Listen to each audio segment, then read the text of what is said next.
when someone comes to mind, just ping them. Shoot them a text, a voice note, a little video from your phone, or a quick email.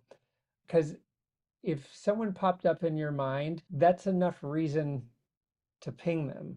Because whatever reminded you of them is the reason to ping them. As in, maybe you just talked with one of their clients, or you just booked a flight to their city, or maybe they're into tech or books or whatever, and you got a new book and you think, hey, I should tell them about this book. I'm enjoying it. They might as well. And by pinging someone when they're top of mind like that, you maintain a relationship over time instead of only pinging them when you need something.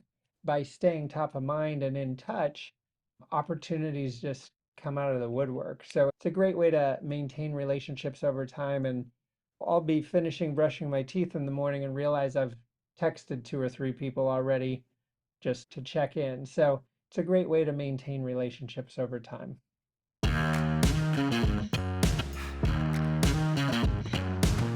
Today's guest is Charles Byrd. Charles' expertise comes from bringing together different audiences to create what are called joint ventures. In this episode, we cover what a joint venture is, how to use them to help grow your business, and his excellent advice on how to start your very first business. But first, let me read his introduction. Charles Byrd is a Silicon Valley veteran turned entrepreneur, renowned for his expertise in joint ventures or JV partnerships. As the founder of Pure JV, he empowers course creators, coaches, and consultants to generate dependable revenue through strategic collaborations. His background includes tenure as a director of Cadence Design Systems, a billion-dollar software company, where he honed his skills in project management and systems optimization. After transitioning from corporate life, Charles developed a successful online productivity course and mastered JV marketing to promote it. He now teaches others how to build and manage JV partnerships systematically, emphasizing the importance of structured processes and relationship building. Charles Byrd, so great to see you again. Thank you for being on the podcast. Matt, thanks so much for having me. It's a pleasure to be here. Well, you're a successful entrepreneur, but I'm guessing that you didn't always start out like that. So let's go back to the early days when you had a corporate job, or what did you do before you got into the entrepreneurial field? Yeah, so I worked in the Silicon Valley for 15 years. So this is coming out of school with a business degree, got a job for a Silicon Valley company on their help desk doing tech support, and then over the years, project management, program management, founded my own department, ended up as a director at that company. And so that's basically hanging out here in the Bay Area. But kind of that transition, I'd always wanted to start a company. I'd read entrepreneur books, although they felt like they were for other people. It didn't really sink in that I could do that until one of my friends from college, him and his wife, he was a nurse, him and his wife started their first company and then their second company and third company. And by the time they're buying their fifth building in San Francisco, I was like, well, if he can do it, I think I can do it too, because we're friends and peers. And another catalyst that kind of pushed that forward, I would try to do side gigs, getting business ideas up and going while working in corporate. And I found that to be very challenging because when you're working all day, it only leaves nights and weekends, and you tend to not have a crazy amount of energy. So a catalyst was I got a call from my mom, and she had that serious tone in her voice. So I thought one of the kids she adopted from Sierra Leone were having trouble in school or something, but it wasn't that. She'd been in a minor car accident the day before, thinking she was pressing on the brake, but wasn't, hitting the car in front of her. And then that day, she was physically reaching for a fork and kept missing it by 6 inches. Took her to the Oof. hospital, found she had two stage 4 brain tumors, and I could barely walk in the house to tell my family this news. And we piled in the car and went to be with her going into brain surgery that night, same night, and went to where she lived in Central California and basically took care of her for about a year. And my mom lived a year to the day from when I got that call. And what it crystallized for me is that life's short. If there's something you want to achieve, if there's an impact you want to make in the world, if there's a quality of life you want for you and your family, today is all we actually have. And so that realization gave me basically the confidence to say, hey, corporate's been good for me, and now it's time for the next chapter. And when I committed to that path, because my dad was like, go get another job. And I'm like, no. So when I committed to that path, I had this piece of wood made. It says, I can, I will, end of story. This is like burn the boats and figure it out. And that's exactly what I did. And I'll tell you, when you do commit to something and you're not hedging your bets with this or that or the other thing, the path forms in front of you. You figure it out. So basically, my first product coming into the entrepreneur space was a low cost productivity course. It was brand new to entrepreneurship, very skilled in what I was good at, but I was new to business like that. So basically started going to a lot of events and connecting with people online and quickly found my new peer group of entrepreneurs already had my ideal clients in their communities. So started setting up presentations to other people's audiences, delivering a high value training and offering the deeper dive course and started I'm growing the gonna list. I'm gonna pause you right there because that's the really good part, and we'll get to that. But I want to go back to the entrepreneurial pain a little bit. Oh, So sure. you leave your corporate job, you start this business. How did you know what to even sell? I mean, you had Okay. a productivity So, course, but for an entrepreneur out there who's struggling, like I know I should and want to go into business, how do you help them do that? all right. Well, I'll say this isn't the world's most scientific approach, but it is the one I took. And that is, I made a list of things I was good at or had interest in. So, a range of topics. I had like 40 things on this list. And then I looked at the list and I'm like, what are you actually good at? Like, very good at. And the list shrank to like 12 topics. And then from there, I kind of looked at it through the lens of these topics or expertise. What's been one of the most beneficial or impactful things for me personally that I've gotten a lot of value out of? And that's how I picked the topic. I'm coming out of a technology background. I'm super into tech and tools and systems and productivity. And a tool that came out a million years ago called Evernote, which I'm sure you've heard of, Oh, uh-huh. I became quite proficient at using that. And so I was like, I could simply make a course teaching people my system for using that tool. And really, when I went to chat with my friends who had those successful businesses, they were physical products and like wooden watches and sunglasses and things like that. And I was like, how do I get into this wooden product game? And they're like, don't. You should not deal with sourcing things from other countries and assembling and shipping. They're like, you should go into digital products. And so I was like, cool, now I've got this figured out. I'm an expert at this topic. I'd already been doing trainings and things like that in the corporate world. So it was simply, hey, let me put together this product. So for newer people, there's a few ways to go about it. I'm not recommending people run out and create courses, although that is one of the pathways. Probably one of the best things to consider based on what you're good at is what could you consult someone through? And then you can get either one or a handful of folks that you help for very low cost just to get the reps and get the clarity of what are the steps you're actually walking them through and what questions are they asking. And basically, you're piloting this while starting to create a process to support people with it.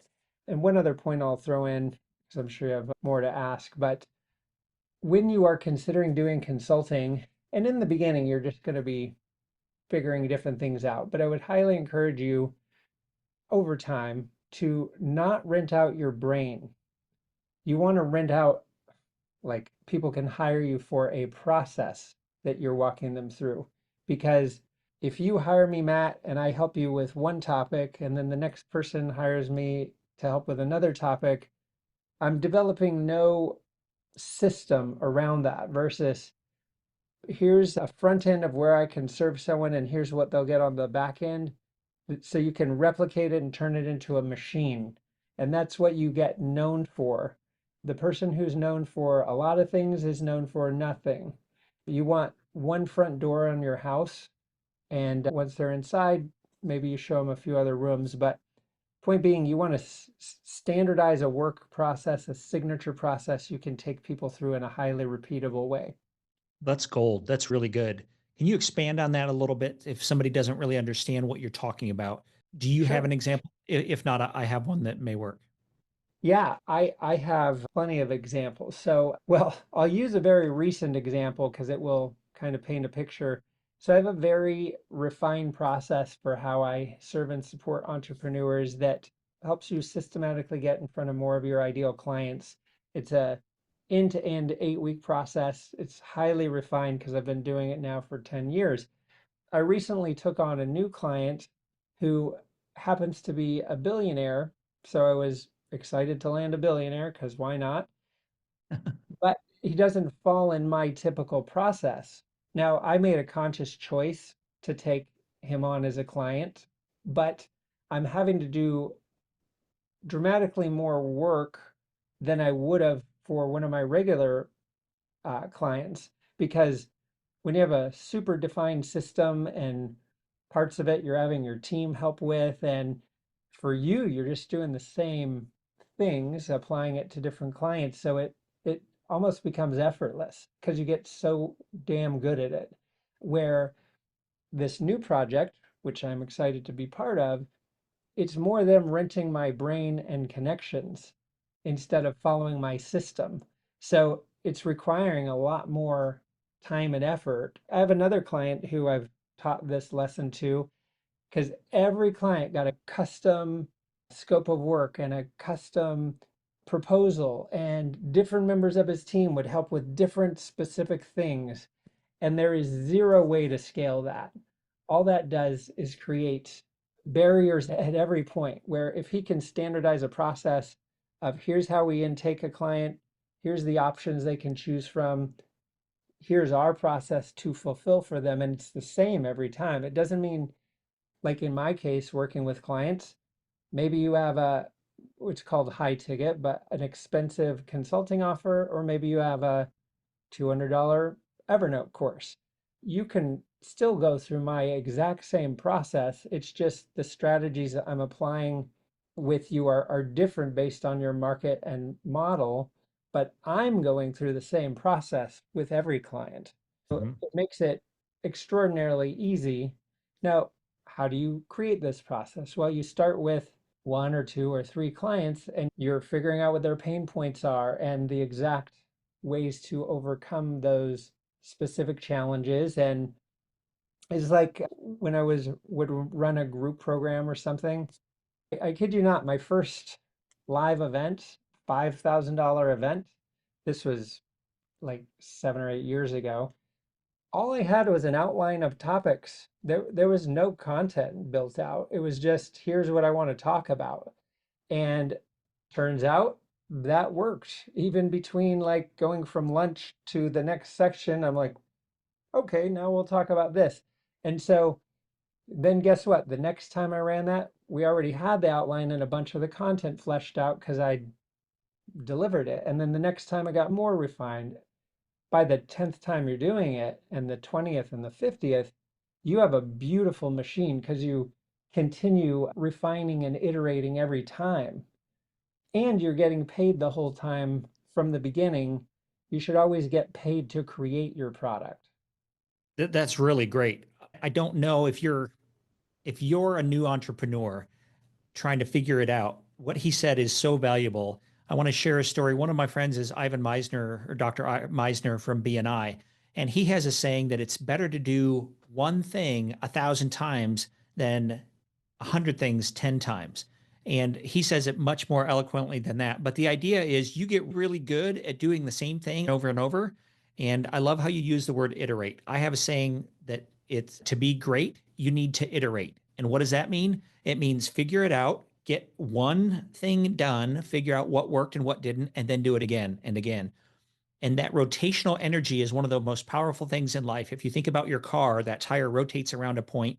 Helicopters can fly because they rotate around a point.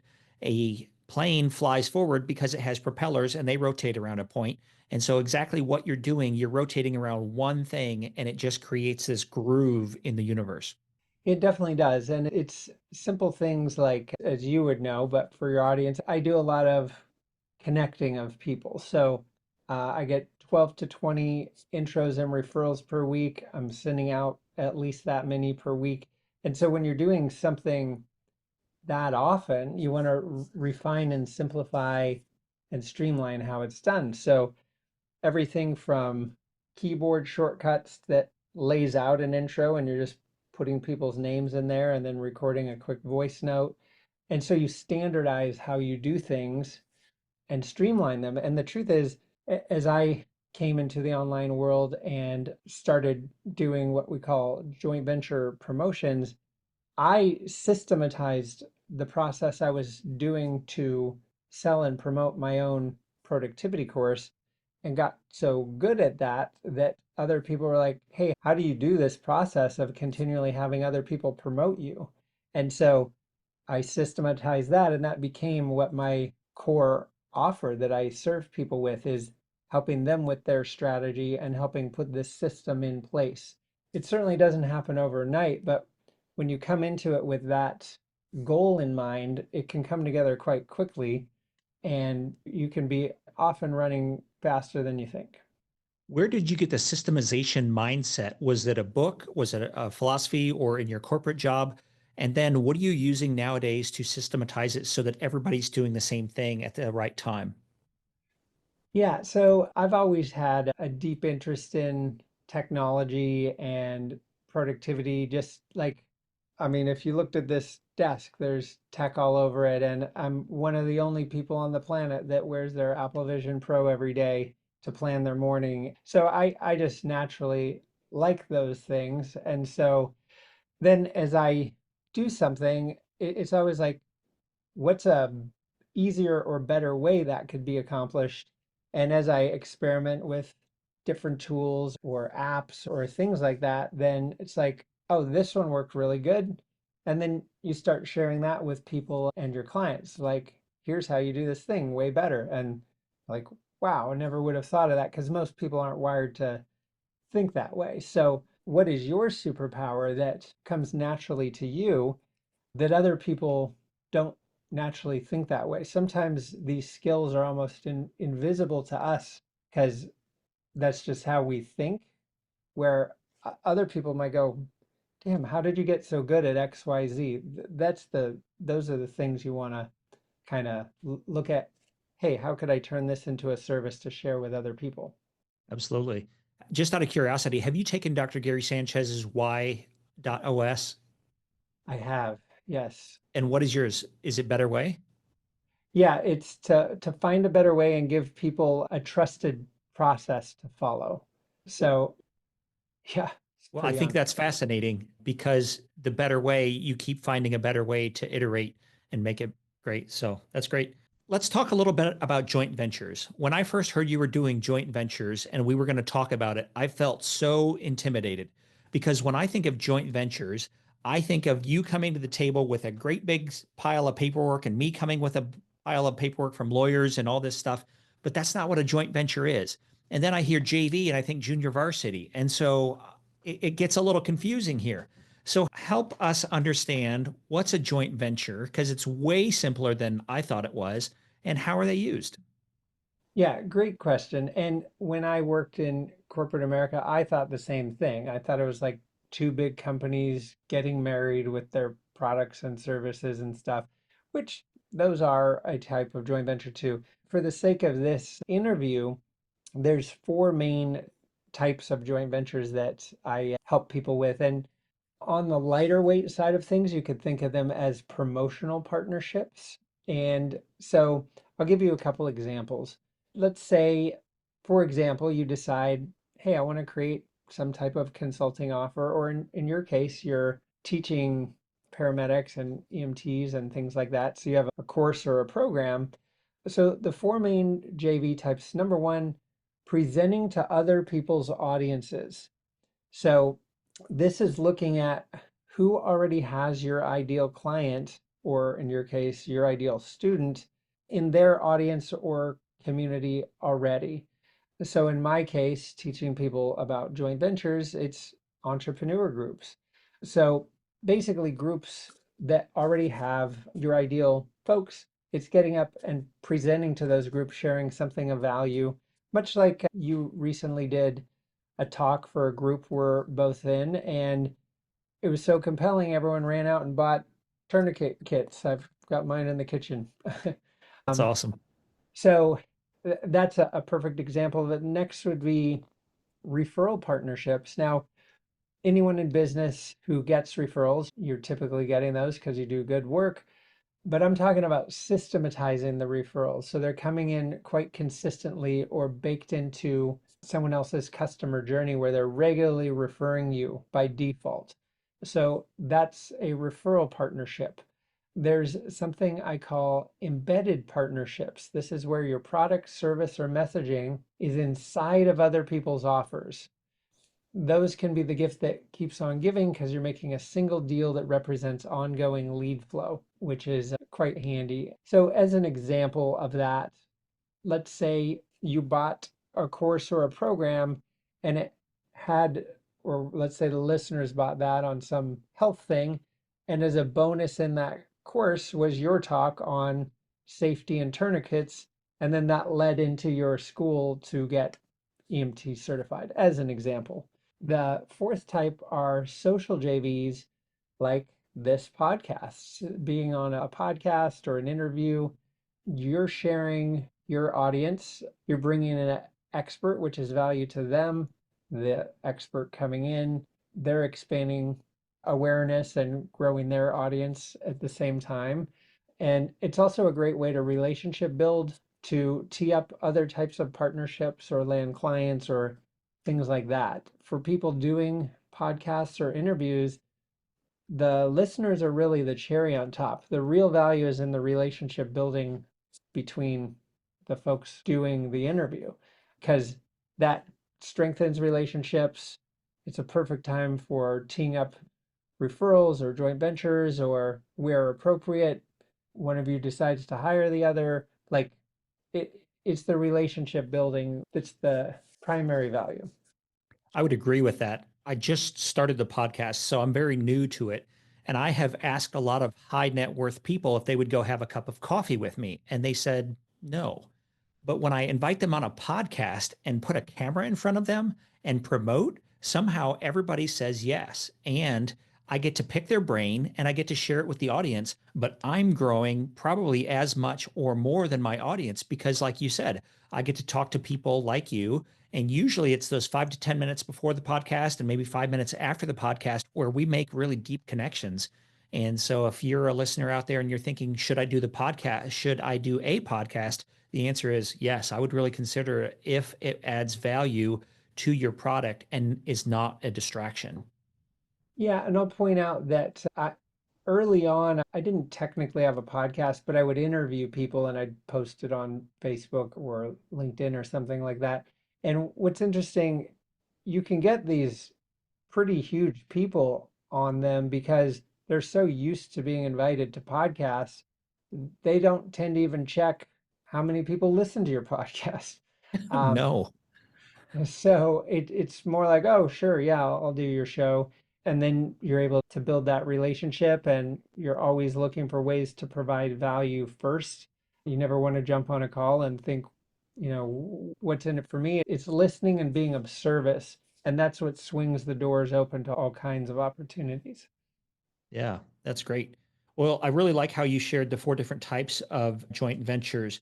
If somebody is new and they're starting and they don't have much of an audience, maybe you already covered it, but what other advice would you have for getting somebody on your show or connecting or adding that value to their world?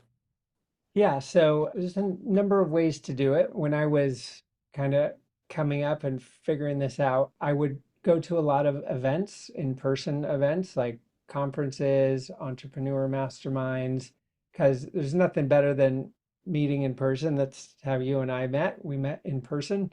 Another way to go about it is connecting with people online. Depending on the industry or market you're in, different platforms may be more prevalent, but early on, I decided to use my Facebook profile for some personal, but mostly professional. And I don't mean a business page. No one cares about those. I chose to use my personal profile that way because in the online world industry, lots of people use it that way.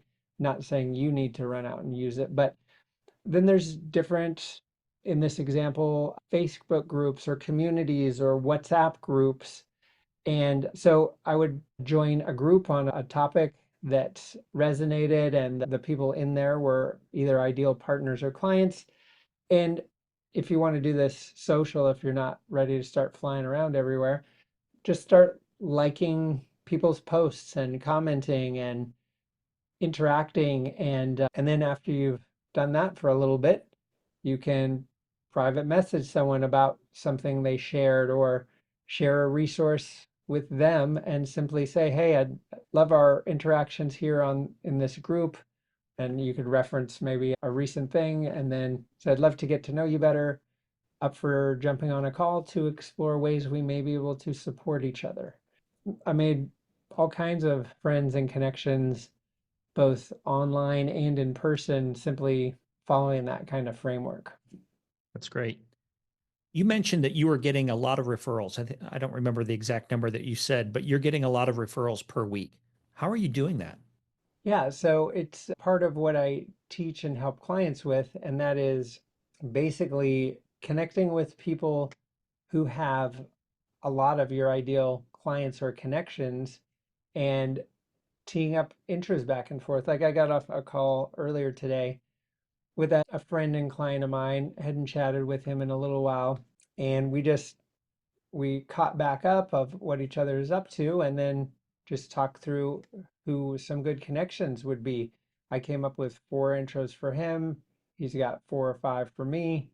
And then I'm like, hey, that was fun. You want to do this again in a month or two? And he's like, definitely. So it's kind of as easy as that. So when you're meeting with people, you're trying to consciously meet with people who have your ideal clients as their clients or in their networks or communities. And you're always leading with value first. Like I had just sent him a referral 2 weeks ago to someone who will be a huge partner for them, a company that helps people get loans. And what he does is help people fly first class leveraging credit card points. So those markets go together quite well. And so they're lining up a big deal. And, I'd helped him out a few weeks ago. So jumping on the call today, he was trying to help me out because I hooked him up with a great joint venture opportunity. So it kind of works like that. Wow, that's great. I know that recently you've been studying AI, but you're also a people person. You're a super connector. So how are you going to deal with this intersection between people and AI? And I know a lot of people are worried about AI eliminating jobs and maybe some of these connections. So how are you dealing with that? Well, I think it's all more of an opportunity in a number of ways. For one, leveraging AI to stay in touch and connect with people easier because we can use tools to help write things or create custom photos or images that someone you're reaching out to will resonate with. But then you can also go, okay, with all this technology flooding into the world, what's going to be more value or appreciated down the line? And that is human connection. So that's one of the reasons I do events where I'm bringing actual people together to spend time together and build strong relationships. So you can look at what a trend is bringing and look at, A, how can you benefit from it? How can you streamline how you're serving customers and your however you're serving them by going through that customer journey and figuring out how you can leverage AI to give them better service while making your own job and life easier, and look at what opportunities does that create, such as putting on in-person events, because AI is not going to, you can't replicate that. Meeting people in person and going out to dinner and great conversations and things like that. So yeah, I have an event called Flow. It's all about deep relationship building to create deal flow. And our next event is June 19 through 21 in Cabo San Lucas. These are in general for seven, eight, and nine figure folks. And then we've got another one in October in Austin. That's October 23 through 25. So those are a couple of the upcoming Flow events. And like one of my clients in there who actually is a member of the mastermind, he's landed 10 high ticket clients just from being part of the group, because that is the point of the group, is relationship building to create deal flow. And that's just in the last few months. So it's great to be not only around cool, interesting people that are out changing the world in their various markets, but also doing business and supporting each other and hiring each other and referring each other. It just creates a whole ecosystem of support. Absolutely. There is something amazing when you get into a room with another person. I think we've lost some things doing all the webinars and Zoom calls and everything, but just being next to somebody, like when we had dinner, just getting to know you and your energy, there's something magical about that. And when you're around high level entrepreneurs, it's even more magical because you start looking for the synergy and these little synapses in the brain start firing. So that's really cool. Yeah, it definitely is. And it raises the point too. You've probably heard the many time used phrase that you're the average of the people you spend the most time with, the five people that you spend the most time with. And so always seeking to up level what rooms and communities you're in, so that your goal should be, it will sound funny, but it's true. You want to be the dumbest person in the room. Because if you're the smartest person in the room, you're not going to grow anymore. You want to be around people taking things to the next level from where you are, so you can model it and see it and say, well, if they can do it, I can do it. And how are they doing that? I'm going to kind of learn from them. And the level of conversations higher too. Like they're looking at the world from a more advanced vantage point, and we can always learn from that. And you can get that from, like, I was just listening to Peter Diamanda's podcast yesterday. Like, he brings on all these extraordinarily sharp people, and so you want that kind of influence because it betters you over time. You become a more advanced version of yourself as you're continuously learning and improving and then running out and implementing. Absolutely. Yeah, I know for a while. I mean, I'm in a group now where I'm probably the smallest fish in the pond, it feels like sometimes, but they're teaching me things that I would not normally do on my own, or I would not think that way normally. One of my favorite quotes is T. Harv Eker, and he said that when he was young, a very wealthy mentor of his dad said, "Harv, if you don't have what you want, it's because there's something you don't know. And by being around successful people, they will help you find that missing piece of the puzzle to get where you want to be." Yeah, Yeah, it's a fact that proximity and the relationships. And as you make friends with folks that are good at what they do, they introduce you to their other successful friends, and you just start building your own friend network of amazing people. And just as an example, this new client of mine who happens to be a billionaire, he emailed me yesterday, or I guess it was the day before. He's like, I'd love a connection to James Clear, who wrote Atomic Habits. And so I was like, all right, cool. Let's go connect him. So I went to Facebook and looked up James and found I have 50 common friends, like, Facebook friends. And so I pinged three of them. One of them is actually friends with James, and so I have a meeting with him to explain what this intro is about. That meeting's scheduled for Monday. So from getting that request, I think basically yesterday or Wednesday, within 3 or 4 days, I'll have brokered a warm intro between these two folks. And that's all through relationship building. The person who is teeing up the relationship, that intro, I met him 9 years ago and we did joint venture promotions then. So these seeds get planted and they last decades. So relationship building is one of your fastest ROI activities. Yeah, I think it was Robert Kiyosaki who taught me that you're only as powerful as your network. And so that's like an X squared. So whatever the number is to the if you have 100 contacts versus 500 contacts, that's a super powerful network. And it sounds like you have a huge network. How many people do you think are in your network? I don't really know, but thousands. Like if we open up my phone, there's probably 5,000 people in my contacts. And then, like, and these you could think of them as concentric layers. You have like your tight, close friends, then you have like industry acquaintances and peers. So like when you're in an industry for a long time and you go to a lot of events and groups, you just meet new people every time. And then you're seeing people you already know, so you're strengthening those relationships. And yeah, it becomes like a family reunion showing up at these different kinds of events of clients and friends and referral partners or people that are just members of the same groups or communities. And it's a lovely thing because you just have kind of an extended family around, I guess. Hmm. For sure. Well, Charles, if somebody is interested in JVs or learning more about you, how can they find you? Sure. My website is charlesbyrd.com, BYRD, and you can learn quite a bit about what I'm up to there and how I can serve and support. And then for my events and masterminds, the site for that is flowmastermind.us, as in US.